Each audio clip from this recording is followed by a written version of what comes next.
ಸ್ನೇಕಿಂಗ್ gym ಗೆ ಬಂದು ಏನೋ ಆಗಿದೆ ಯಾಕಂತ ನೋಡ್ರಿ. ಬೆಳಗ್ಗೆ ನಾನ್ ಕಾಲೇಜ್ ಹೋಗೋ ಟೈಮ್ ನೋಡ್ರಿ, ಹೋಗಾದ್ರೆ ನಮ್ ದಂಡಪಾಳ ಗ್ಯಾಂಗ್ ಸಿಕ್ತು. ಅವ್ರ ಜೊತೆ ನಾ ಉದ್ರಿ ಚಾ ಕುಡ್ದೆ.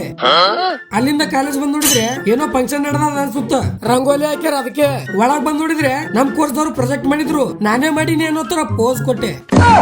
ಬೆಳಗ್ಗೆ ನಾಷ್ಟ ಮಾಡಿಲ್ಲ ಅಂತ ಎಲ್ರು ಸೇರಿ ಗುಡಿ ಮುಂದೆ ಕುಂತಾರ ನೋಡ್ರಿ. ಅಮಾಯಕನ ಕಟ್ಟಿಂಗ್ ಹೆಂಗಾಗ್ಯದ ಕಾಮೆಂಟ್ ಮಾಡ್ರಿ. ನಾನು ಎಲ್ಲ ಸ್ವಲ್ಪ ಸ್ವಲ್ಪ ಹಾಕೊಂಡು ರೋಲ್ ಮಾಡ್ಕೊಂಡು ತಿಂದೆ. ಮಧ್ಯಾಹ್ನ ಊಟಕ್ಕಂತ ಹೊಂಟಿವಿ, ತೋಬಡ್ ಬಿಸಿಲು ಹಂಗೆ ಗಿಚ್ಚಿ ಗಿಲಿಗಿಲಿ ಅನ್ಕೋತ ರೈಸ್ ತಿನ್ನಕ್ ಬಂದ್ವಿ. ಅಮಾಯಕ ನೋಡ್ರಿ ಬ್ರೇಕಪ್ ಆದ ದುಃಖದಾಗ ಕುಂತಾನ ಪಾಪ. ಅಲ್ಲಿಂದ ಬರುವಾಗ ನಾನು ಗೋಲ್ಡನ್ ಫ್ಯಾಮಿಲಿದವರು ಜೈಲ್ ಹಾಕೊಂಡ್ರು, ಕೂಲ್ ಅನ್ನೋ ಜೈಲ್ ರೀ. ಅಲ್ಲಿಂದ ಬಂದು ಸ್ವಲ್ಪ ತಂಡ ಸೇವನೆ ಮಾಡಿದೆ. ನಮ್ಮ ಕಾಲೇಜಿನ ದೊಡ್ಡ ಬಕಾಸುರ ನೋಡ್ರಿ, 10 ಲೀಟರ್ ನೀರು ಒಮ್ಮೆ ಕುಡ್ತೇನೆ. ಸಂಜೆ ಕೂಡ ಬಸ್ ದಾಗ ನನ್ ಗೋಲ್ಡನ್ ಫ್ಯಾಮಿಲಿ ನೋಡ್ಕೊಂಡು ನೈಟ್ ಜಿಮ್ಮಿಗೆ ಬಂದೆ. ನಾವೇ ರೊಕ್ಕ ಕೊಟ್ಟು ಮೈ ಬ್ಯಾನ್ ಮಾಡ್ಕೋಬೇಕು ನೋಡ್ರಿ, ಸುಮ್ ಹೊಲ್ದಾಗ ದುಡಿಯೋದೇ ಬೆಸ್ಟ್.